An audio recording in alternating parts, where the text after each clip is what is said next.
Let's move to political matters now. As political instability continues to plague Rivers State, some former members of the National Assembly, known as Rivers State caucus, have expressed their continued support for Governor Siminalayi Fubara.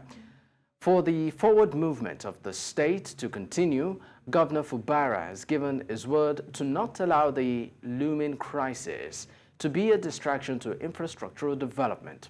Rivers State has faced political turmoil since the ascension of Fubara in office. Court of Appeal judgment in Abuja, which voided an earlier judgment by the Rivers State High Court, declaring the seats of 27 lawmakers loyal to the Minister of the Federal Capital Territories vacant.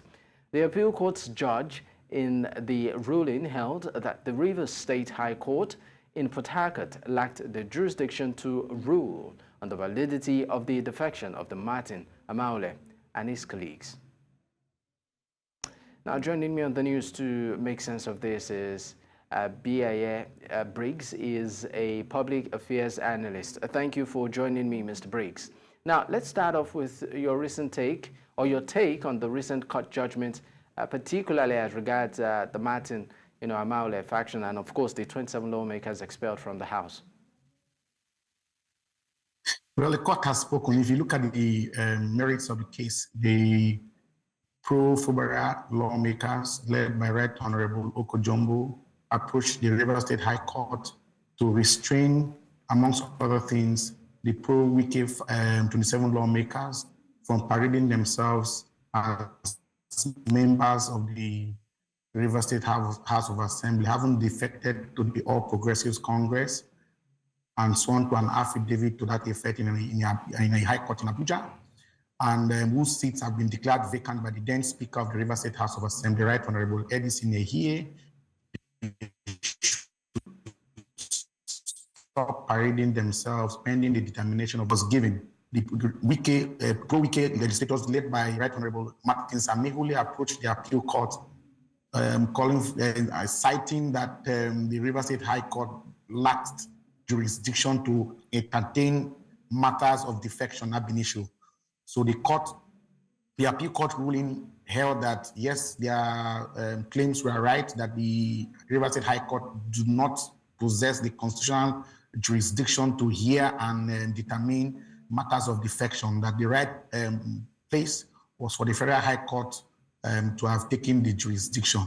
So nothing really has been gained or lost. But since it is a legal battle, there are two things left in the before the warring factions. Number one is for the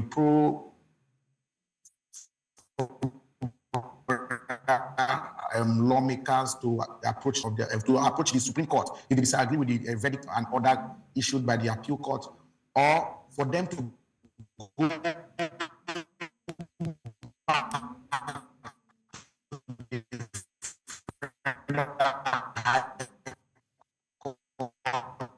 I guess we are having a bit of connectivity issues with, of course, Mr. Briggs there. But if you can hear me, how much of an impact has this had on the Fubara-led government, particularly as regards governance of the state and the residents of the states as well?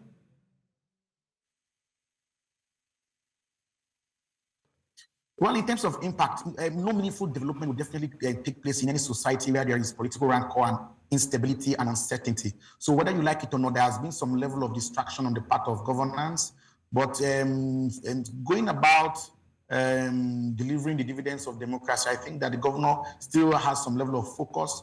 He has not demonstrated in the way he has governed the state that, the political unrest is really affecting governance. But we know for a fact that, he would have achieved better, he would have done better if there was political stability. So yes, to a large extent, it has impacted. Look at what is happening in local government areas of Rivers State. They have been under lockdown